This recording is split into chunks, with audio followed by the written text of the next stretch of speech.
Hello, Hi! and welcome to our next episode of Too Young for This, Too Old for That. It's good to be back. It's good to be back. I'm Angie. She's Annie. Hello. There's 30 years between us, and but not much else. As if you've watched the last episode, you will know that we are very good mates. And we're really glad that you have engaged with us and trust us enough to have sent us in a whole load of questions for us to answer in this very special. Agony Aunt edition. So, as two gobby women, we're very happy to give our advice. So thank you for trusting us. It's Good Friday. It's Easter. Happy Easter when we're recording this. It won't go out at that time. And I can't think of a better way to spend our Friday. Exactly. All right, shall we go? I'm really excited. Are you ready? Okay. So this is from Brian, who said, I'm in my 50s and I want to start something new, but there's a voice in my head that says I'm too late. Brian. My God, you know what though? I'm sure it's a question that a lot of people who listen to this podcast probably resonate with and understand, because it's also like a topic that, appears in the pod all the time. Well, Angie is someone who's like changed career. You didn't change it necessarily in your 50s, but you pivoted. How old were you when you made that decision to leave banking? Early 30s, something like that. 30s. Yeah, I think it depends what it is. So we don't know what the decision or the new thing that Brian wants to start is. So if it is a new relationship, who knows? Yeah. If he wants to run away from his family, if he wants to If he wants to do a Philip and come out as gay. Philip and come out as gay. No, I'm not. If he wants to start a podcast, if he wants to, I think take up, I don't know. a new activity. Yeah. I think if it's like a career thing, which was my initial jerk reaction, again, it depends. Like, okay, do you want to? Because I met someone at a networking event Angie and I went to, and he said that he was about to retire and he was pushing 60. And he changed, instead of retiring, he changed his whole career from like corporate to training to be a teacher in 1 year, and is now a teacher at like a senior school in London. So I do think it's kind of like you should never put like a cap necessarily in your dreams, but maybe just put a little lovely. But put a little like sprinkle of like, okay, but what's within my remit? Like, I know I'm not going to go up in Artemis and fly around the moon tomorrow, and nor do I really want to.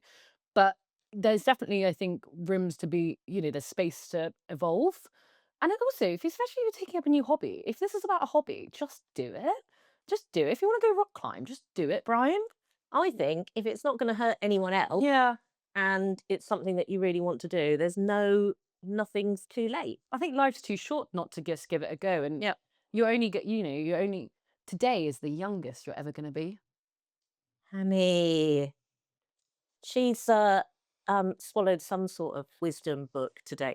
Actually, there's a lady who came on retreat with me earlier this year or last year, and her husband is 66 and he's retired and he's doing a master's in particle physics. Yeah, I kind of love Because he felt that he always wanted to get a physics degree and now he's going to get it. So yes, no, we don't think you're ever going to be too late. Annie, do you want to pick one of our questions?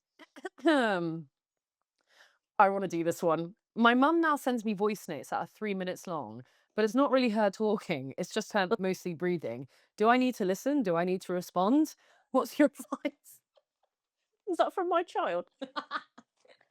I don't do voice notes. I do those on WhatsApp, when you get the video notes and it's in a circle. I send them to you quite a lot. But you know why I enjoy that? You taught me that. I've never done a video note before until I started WhatsApping you.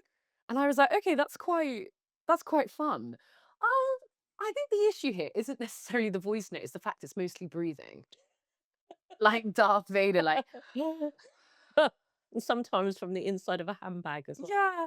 Like my mum knows that I always get worried about her with voice notes because I'm scared that she'll accidentally like have it on and then we'll be discussing something. And therefore I worry sometimes that my phone might be voice noting someone. And it's one of those things you're like, that's such a neurotic worry. And one time that actually did happen to us. And like I told Angie about this. It was like a grenade was being thrown around the car. We were like, delete it. Yeah. I think you just have to have a frank, honest conversation with Mumsy and be like, Mum, love the voice notes. Let's just, what do you think? What? Let's just what? Make it more concise, or just make it more intentional.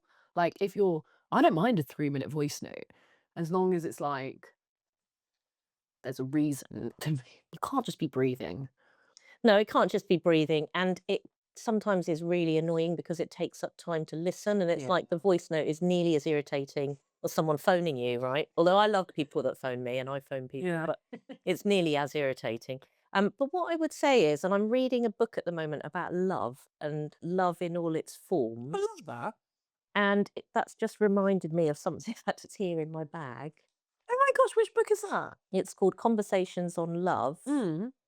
And and it says this is what, and I read this at class this morning at yoga to the group because I thought, given the amount of crap going around in the world, Yeah. the one thing that we can do is we can uh, manage how we react to other people.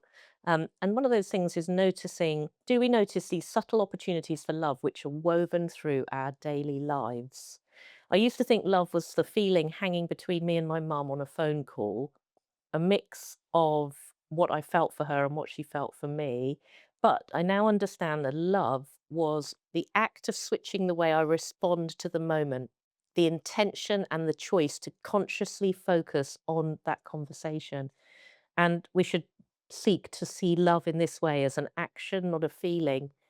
So, and there's another bit that I will find later, but about, that voice note from your mum, Yeah. even if it's breathing, when it's not there, you're gonna miss it. Yeah. So there's a balance to be had. So there's a practical thing, I think, of going, "Mum, that's me. Stop sending me bloody voice notes and just, 'Hello, boys, are you all right? I'm walking in the park.'" As if they've got nothing else to do than listen to my voice notes. But the reason that I send them, and maybe the reason that whoever's parent has sent them that, is because they just want to be connected I think so.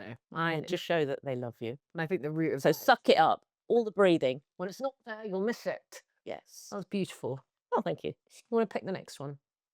Um, okay. I'm dating someone 8 years younger. I think this refers to our, if you haven't watched our episode on Age of Attraction on Yeah. Netflix, I'm dating someone 8 years younger. Is this odd? You know what? Our Age of Attraction episode, I've had a lot of people message me about that. It's Hmm. caused a lot. It was only like a Jen and 10, like, so a little episode. It's caused a lot of chat. 8 years younger, that's an awkward, that's not enough for it to be like, oh my gosh, flash out, that's a bit odd. Don't you think? 8 years? How old did they say how old they were? Oh, So just 8 years younger. All right. so 30 to 22. I think that's a bit odd. Either way, even if it's a man and a girl, if it's a girl and a, I Doesn't think matter which way. I Yeah. think 22, you're not emotionally. I feel like you're still developing. I look Mm. back at me and I'm 24 now, but 22 was in 2 years ago, and I think, oh, there was quite a leap in just those couple of years. Yeah. No, no, Okay. no, What no. about then 53 and 46? Was that That's seven? fine. Was it 7 or 8? 8. Eight. That Okay. that's fine. I think that's totally fine. Whichever way around, whatever, that is fine. I just think it's like it depends where you are at in your life. Even like 32 and 40, fine. Like if a 32-year-old dating a 40-year-old, fine, because they're a grown adult who can make their own decisions. But if you're 22, Well, so you're not a grown adult at 22. no, I don't. Is that what you're saying? You are a grown adult in theory, but I still think you have so much developing to do. And that's not for everyone. That's not a blanket rule.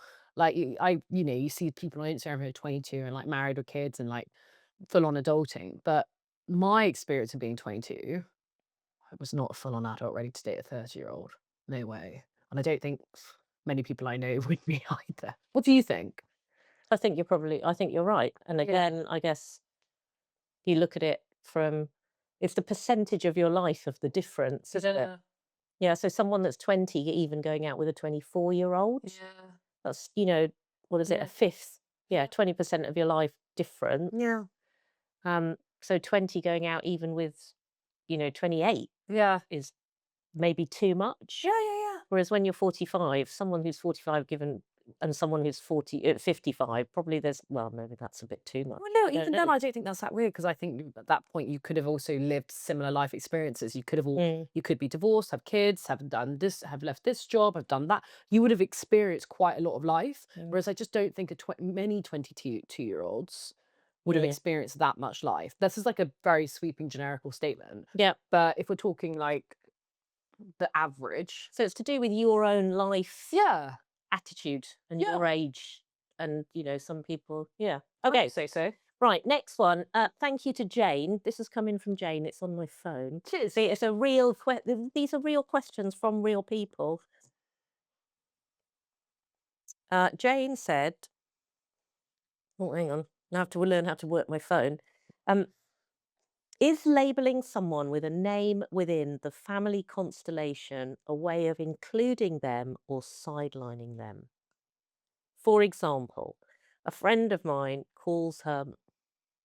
has a pet name for her mother-in-law because she doesn't want to call her either by her Christian name or mum.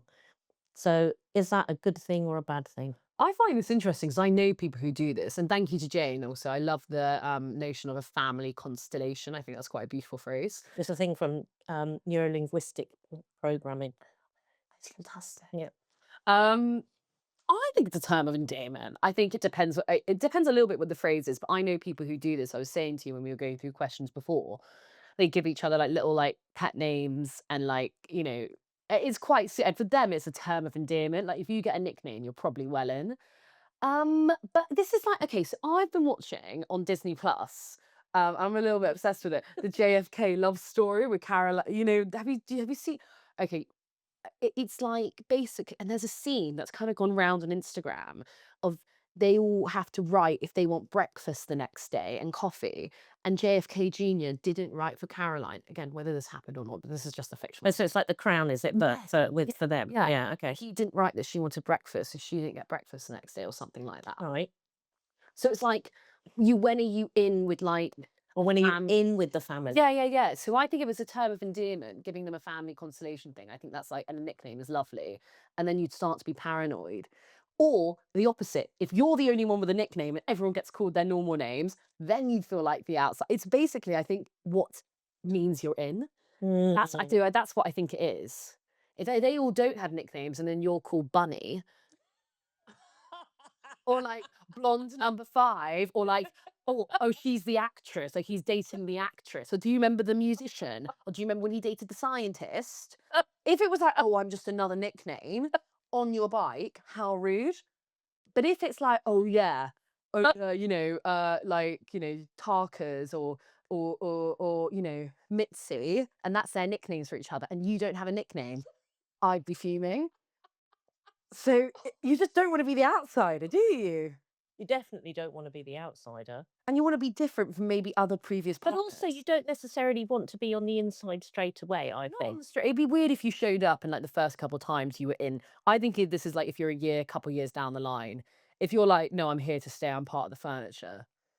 So, like I think there's an endearing thing about being yeah. of loving some for me, it comes back to love, the idea of Yeah. love, that if you love someone enough to give them a pet name, I think it's quite sweet. I I agree. think you probably have to ask them if they want to be called it, though. Like, if you started calling me Bunny, I'd be quite annoyed. Can I just say that I know the viewers and listeners will have noticed that Annie's pet names are Bunny, Tarquin, basically, and Mitzi. Mitzi. Yeah. Perfect.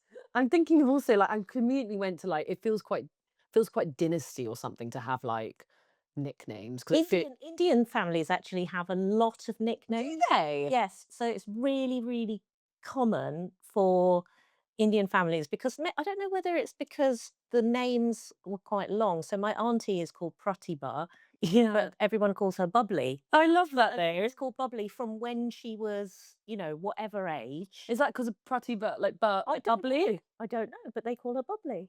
Bubbly's so sweet though, isn't So it? my uncle's called Surinder, but everyone calls him Chinde. And Yeah. I don't know whether, and so there are a lot of Bubblies and Pinkies, like Pinky's my fab lot of though. Pinkies. And actually, even my Yeah. son, his name's Taran, but we call him Buddy. Yeah, this is true. This is true. 'Cause then you started talking about Taryn and I was like, "Who is Taryn?" And Yeah. you're like, "No, it's Buddy." But he's the only one with a, well, and then actually, my ex-husband, Mark, I always called him Eddie. Mark Edwards. Yeah, Mark Edwards. And I called him Eddie right from the beginning. Wow. And then my sister and my family all called, well, no, actually just me and my sister, but a few of us all called him Eddie. Yeah. So yeah, and I'm not sure I asked him, but I think you probably need to be asked. Well, I've started seeing a guy, little intel for the pod. She's gonna tell us. I started seeing a guy and he won't call me Annie because it's the same name as one of his older relatives and trying not to give any. Great aunt. Yeah. Great Aunt Annie. Yeah. And so he's like, I can't call you Annie. It's like too close to home. So he's like, do I need a nickname for you?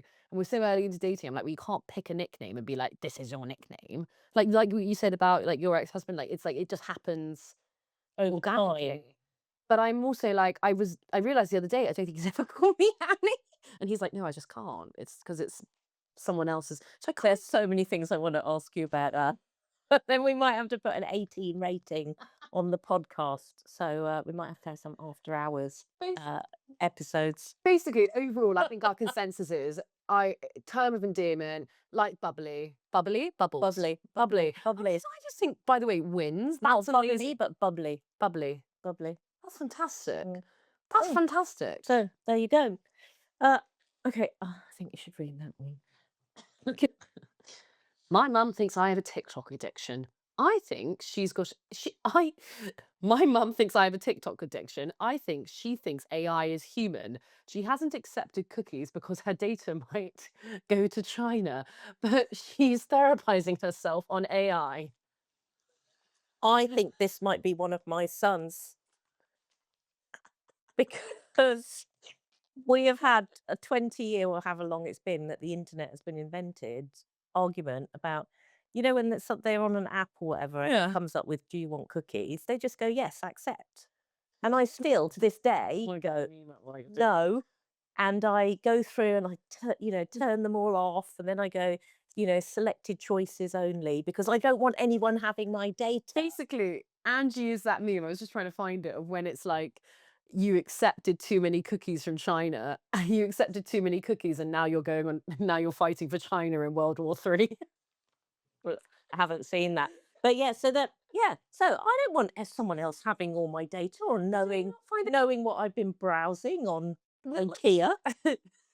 But that's a national secret. But do you not find it annoying when you're like trying to browse a website and they're like, you have to subscribe, otherwise you need to accept cookies? That's the difference between subscribing and cookies. Then I generally give them the big key Yeah. no and go, well, if you need my data that badly, I don't want to be part of this relationship. However, I am, as some of you might know, a big adopter of AI. I think it's really good to know what is going on in the world, and I think we can't hide from it. So I do. I have 2 paid accounts with Yeah. ChatGPT and with Claude Yeah. AI, Anthropic, and I use them quite a lot. And actually, this is from my son because he said to me the other day, "I can't believe you're putting all this information of yours, sort of do chat to it, do therapy, da, Yeah. da, da, da." It comes back with some good ideas sometimes. I know it's not human, boys. I do know it's not human. I call it out quite a lot. And I say, Be strict with your chat GPT. I'm very strict because sometimes it goes, oh, Angie, that's such a great idea. And I go, shut up, you're a machine. Don't talk to me like that. So actually, we're getting, Yeah. but and I think I've got the settings that it doesn't share my stuff outside, which is what you get when you have a paid account. And I too have a paid account, yeah. yeah, so maybe I need to go and look at my security settings a bit more. But at this point, Anthropic knows more about me and my life than anybody else on the planet. So maybe that is a bit of a problem. But And maybe cookies in comparison doesn't matter. no, but as a child who's like grown up on it with the internet, I used to Google things if I didn't know. Like I used to be like, I have this mole on my shoulder. What does this mean? And Google would come back with like loads of like information. Whereas it's actually really nice to just have like I agree, you've got to embrace it. I don't think run from it. Like with ChatGPT, you can do things really quickly. Like sometimes if I have to like write a really long WhatsApp message for work, I'll voice it into ChatGPT and just go, can you just write this up? So don't change my words, but just type it for Do you me. put personal things like feelings? Yes, You talk about feelings. Yeah, I with do. I ChatGPT. do that as well. I also use it for a bit of like therapizing myself and be like, oh, this and that, like this happened. What do you think of this? Like, I've genuinely done. I've got different like I've done that, and I know my friends do that as well. I have other friends go like they post on their like private stories or whatever. They're like, we can leak your entire phone, but not your chat GPT, or we can leak your chat GPT. And they're like, take my whole phone, take everything. Don't leak my chat GPT. Like I think it's really common. We just don't really talk about it because it's all very new. But like, even just for basic things like we're planning a holiday next year and we all sat down this morning and used chat GPT as a family to plan a holiday. And we sat there and we were like, how did we actually survive without it? So I think it's actually like most things, learn to use it and use it responsibly, but don't run from it. What I do think is that there's a really big difference though between TikTok and sort of YouTube Shorts I agree. compared to ChatGPT because I only go to ChatGPT, boys, when I need to work on something. Whereas you guys sit on TikTok or, the youth sits on TikTok and just constantly, it's like a fast food diet being, like some sort of conveyor belt being put in. Yeah, And yeah. it seems to me to be really one way. Like, I even found that like last night because also I get addicted to TikTok because I do a bit of Yeah. social media as well. I get a bit addicted to it to like see what it is for like, oh my gosh, what trends and that. And I feel like if I don't check it, I'm gonna like not I'm gonna miss what's kind of the new way people are editing. And I have to be really like last night I fell down a TikTok rabbit hole and I literally had to go, oh my God, I'm in a rabbit hole. Like I need to put this down. But like I literally found myself just lost scrolling, which is quite unlike me actually. So Okay. watch it. Sorry, do you want another one? No, it's my go. How many minutes are we? 20. 20. Okay.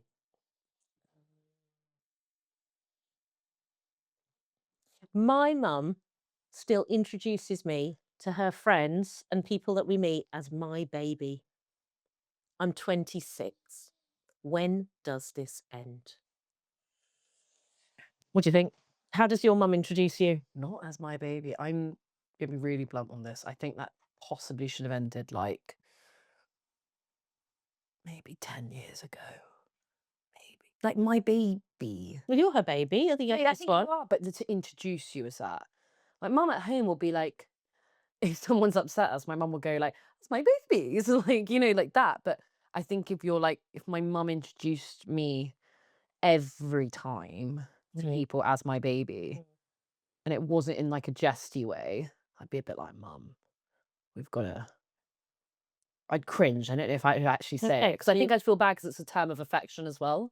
So like that's the thing. Like it's so lovely to have a mum that loves you, who calls you my baby. That's lovely. Yes. That is lovely. So I wouldn't. I'm not like, but I'm also sympathising. It is a bit like, oh, So several years ago, probably a couple of decades ago, yeah. my youngest sibling, who's 8 years younger than me, said to my mum, and he's a boy, and if he's normally listening from California, so hello, Gopal's in San Francisco. Um, he was probably 19 or 20 or 21, and he'd come back from university, and his mates had come round um, to home, like where we grew up, Mm. and my mum had given him a kiss and a cuddle before they went out to the pub. Oh. And then he came back and he said, "Don't cuddle me in front of my friends." And I remember my mum being really upset. Oh. Well, I don't know, Sunil, you remember this, but what do you think?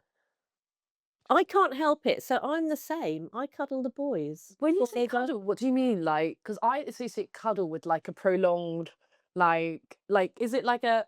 Hi, darling. Have a really nice time. That's okay. That's a I'll hug. see you. That's all right. When you said cuddle, I thought it was like a cradle, like that. He's 6 foot. He's 6 foot like, three. like, don't leave me. Well, that's the feeling that you have as a mum, right? I think that's absolutely But fine. that's okay. I think that's absolutely fine. But I also sympathise that like boys are like hormonal and all of this. But I think it changes. I think as you get older and you begin to appreciate your parents more, you then start to go, oh my gosh, how lovely is it that I have a parent that like loves me and all of that. And all of that. Can your mum cuddle you in front of your friends? I just don't think she would. We're just not She really. doesn't give you a hug. Okay, We hug. hug each other. Yeah. Yeah, my mum would hug me in front of my friends. Mum does. Like she goes, oh, but like we're also like we're not a very like cuddly family. We're ridiculously close, and we'd like we'd like do anything for each other. But we just don't cuddle. We're just not that. We just like if I give my sister Grace a hug, she's like, why are you touching me? Really? Yeah, like I did the brother-in-law trend with my brother-in-law What's that? Chris, where you have to go Brother-in-law up and trend. give your brother-in-law a hug. Oh, that's so nice. It's lovely. But I did it to Chris and he just went, "What is happening right now?" Do you mean like a prolonged hug or just Yeah, like I a just hug? went up to him and went, and he was like, "Why?" So we're just not really but cuddlers, but I think like but my mum would give me a hug in front of my mates and it not be weird. But also my mum's Is that a girl thing? Your mum's very cuddly. yeah, she's quite affectionate and warm and everything. Yeah. So but I think also with boys it's different. Like I think girls like lots of my female friends are like, "Oh my gosh, I love your mum. I wish I had a mum like your mum." And like they really Mm. it's different with girls. Whereas I think if you're a guy, you're like, "Oh, I need to like, grow up and all that." Do you think then So this is me speaking out loud, like you're my therapist, that I cuddle my sons when their friends are there as some sort of ownership thing.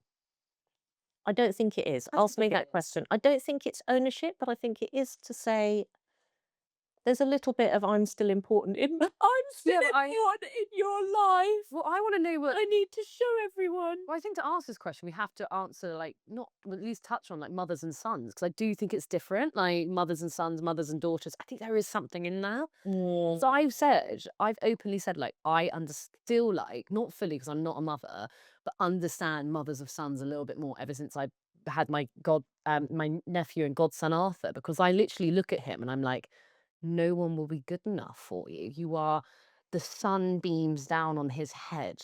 And I love Evie, my niece, so much, but with Arthur, it's like I have this weird like That's a bit weird. She's going to listen to this at no, some point. This is in the oh no, ether now. Evie, I love. Evie and me sit there and have gossip sessions on a Friday. Like she's an absolute girly, but I view her as more of like a girly, like sisterly, like we're gonna go and get our nails done. Whereas Arthur, I feel more this like protection over.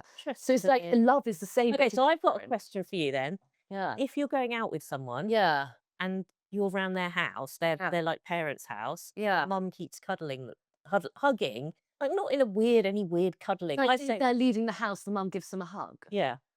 I don't think I'd view that as weird. Or would I you feel threatened by it?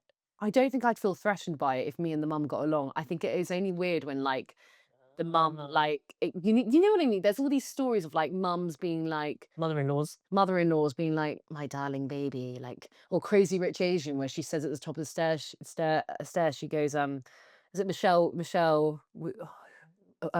Yeah, O? oh, yeah. Yeah, she goes I love her. she's amazing, but she goes, you will never be good enough for my son.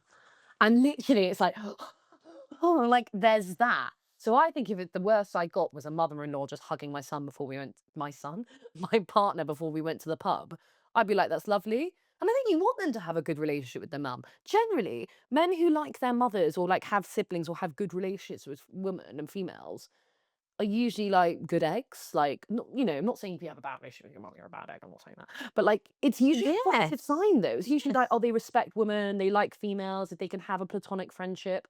I'm usually not intimidated by it because I'm like, that's lovely. Because you're grounded and secure in your own family style, I think, don't you think? Yeah, I think it's like, I think that's a lovely thing to say. So thank you. yeah, So I've got permission to cuddle my sons in front of their 100%. girlfriends. Yeah, I think it just shows they've got a positive relationship with their mother, and that's how nice is that? And it usually means they respect women quite a lot, as I think as well. That's what I've noticed with my male friends. They love their mums, and they tend to be like very respectful towards women. And I'll try not to be Michelle O. Yeah, just there's a difference between hugging your son and you will never be good enough for my son at the top of It's an Asian mother trope. And I think I'm pretty much in it, right?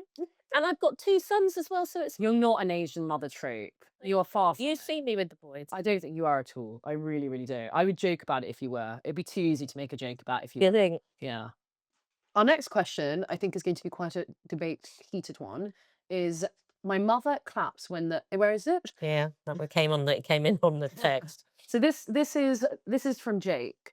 My mother claps when the plane lands. I used to cringe. Now I'm considering joining in. Is this how it starts? Well, Jake, there's no shame. There's a lot of plane watching groups in London. There's an all-female one. Is there? There is, actually. Okay. Um, I sometimes clap when the plane lands. I didn't think you would. I thought you'd be like, that's so embarrassing. If everyone is clapping, or if you've had a hairy landing, it's just relief. Not always. Not always. I thought, yeah, I think I have once or twice. You know when it's like, It's just like your heart stops. Yeah. And then it's just a relief. and that pilot is like the most attractive person ever because you're just thinking about them landing the plane, being like, Like a surgeon. yeah, it's like saving lives, like, rah. And I think also, the world's a mixed up, hairy place. It's just getting to where you're going. It's a relief, right? When people are like fleeing Dubai, like, yeah, It's a relief to get me going. What I also think though is well, you know me now. yeah. If there's a public outpouring of any sort of emotion, I want to be in there. I'm not sitting back. This is true. I'm not sitting back. I want to be there. And actually, quite often I want to be leading it. Yeah, you want to be the first to clap. Way. But you I can do a cheer. But you said to me that your sons, what do they say to you? They're like, you're just so embarrassed. They just find me so embarrassing. But is that not just like a children and parent thing though? Talking to strangers, because I talk to My mum strangers. does. Does she? Yeah. Yeah. Tax black cab drivers. Yeah, that's it. You told me that story. Yeah, Tell yeah. tell everyone the story about you this week. Well, to cut a long story short, basically, my mum loves to get a black cab whenever we're in London. We were in London. Mum was like, please can we get a black cab? And I was like, fine, fine, fine. So I caved, got into the black cab, and I was just not really wanting to chat. I was just being a bit grumpy. Okay, I'll admit it. And my mum was like, save the day, and like talking to the black cab driver. She's very charming. And then the guy said, "Oh, what do you do?" And I said, "Yeah, I do a bit of teaching, some on Easter holidays." And he was like, "Oh, that's great." And then my mother went, "Actually, she's going to Lord's to care for people." She's going to Lord's this weekend, not Lord's Lords, the cricket ground. I'm going to Lord's to help adults with disabilities, which is a wonderful thing, and my mother is very proud. Thank you, mother. We're all proud of you. Thank you very much. Thank you. I'm very excited. It's the happiest week of the year. I'm not going to lie. It's very happy and lovely.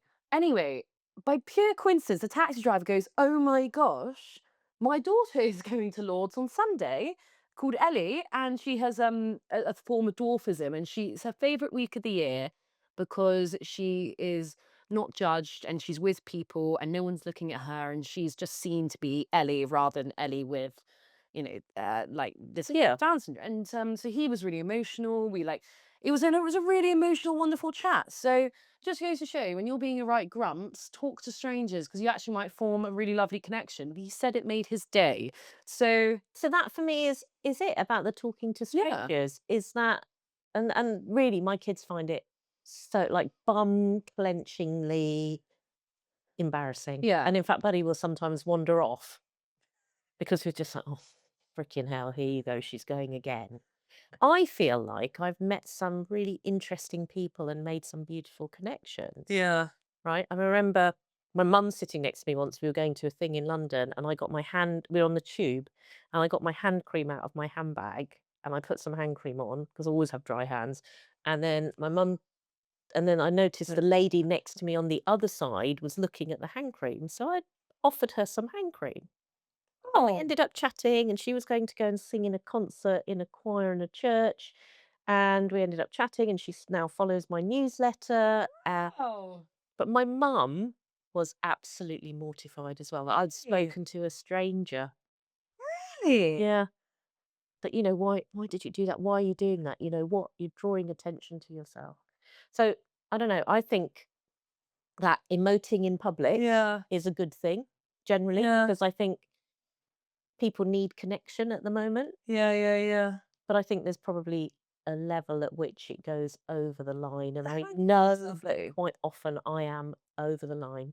I would be the person that on a miserable day, or if the lights go out on the train carriage, I was just about to say the train carriage. I would want to get everyone singing. I was about to say, you'd be the person who'd be like, should we sing Kumbaya? Yeah. And he wants a little bit of Olivia Dean, Man I Need.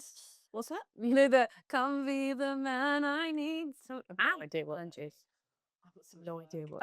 but like, yeah, no, Yeah. I was just about to say you'd be the person to sing on a train carriage. I Yeah. think it's a lovely trait. And Or I'd be actually, like, come on, everyone.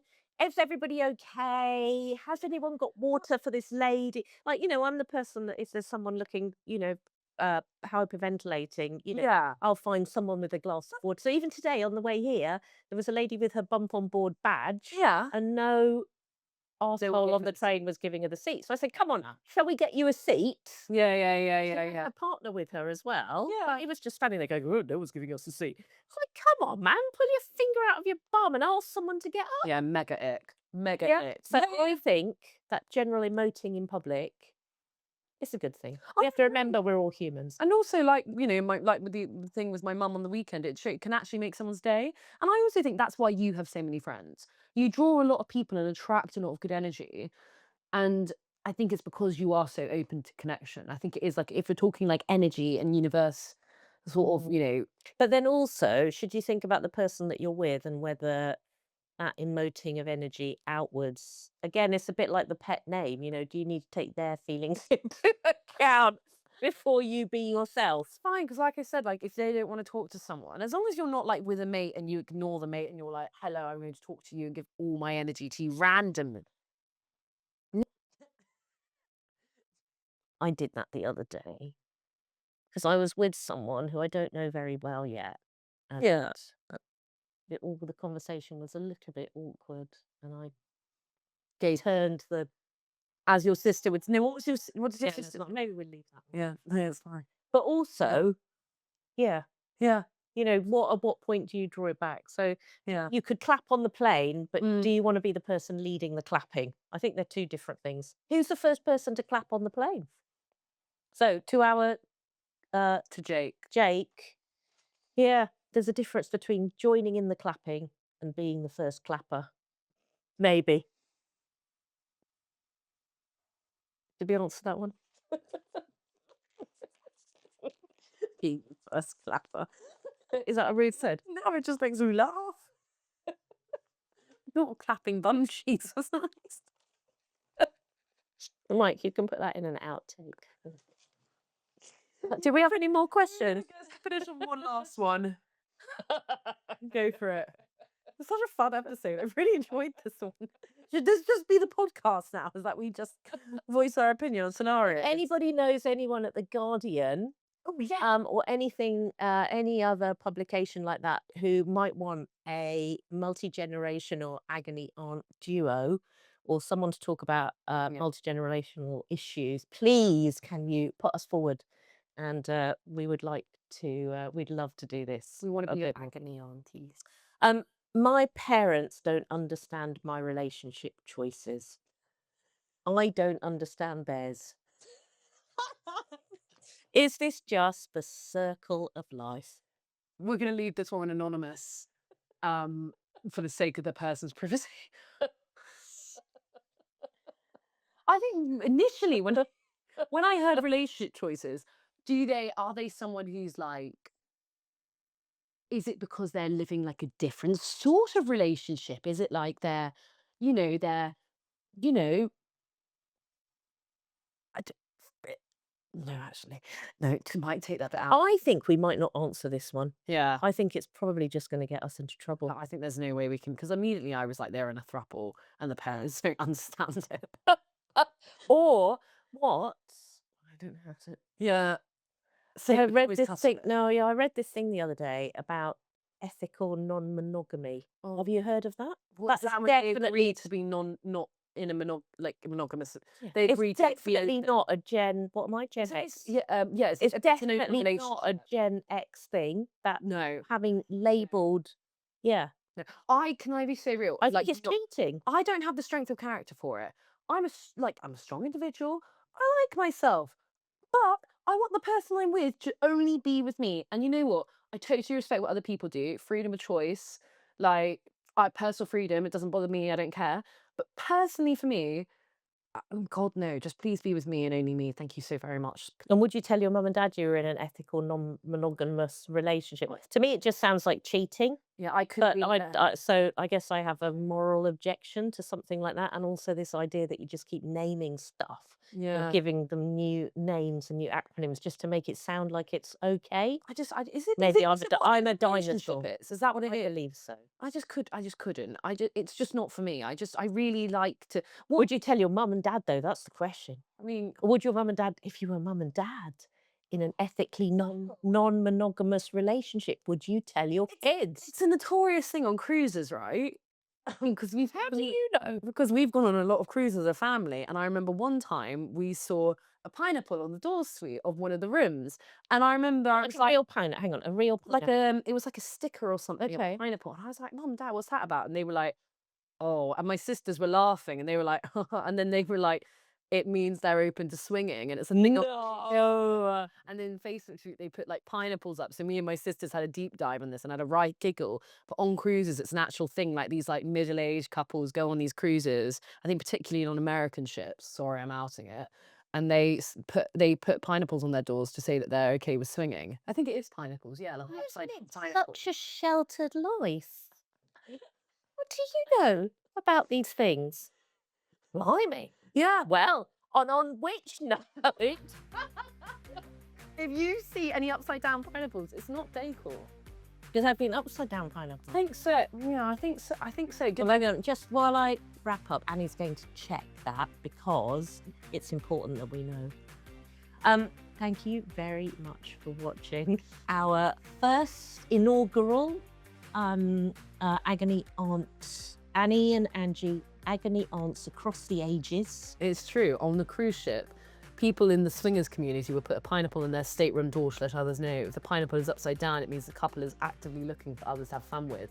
I mean, live your best life, do what you want, but it's not limited to a Gen Z thing, is what I'm trying to say. This is a multi-generational thing, people. If anything, Gen Z has stolen it from the greater generations. Lord above. Thank you, as ever, for watching or for listening. And thank you to the wonderful Wilfred's Reinventing the Spritz. Thank you so very much for sponsoring this season of the podcast. Yeah. Thank you to Mike for his wonderful editing. Thank you to Mel, our photographer. It's not the end of the series, but just nice to do. A little Thank you. mid-season thank you. Mid-season, thank you. Easter, goodwill. Yeah, happy Easter. Thank you, Annie, for being my fabulous podcast Thank you host. for being my friend. And we'll see you next time. If you've got any questions, keep sending them in and we'll save them up and we'll do another episode soon. Take care. Bye. Bye. Bye.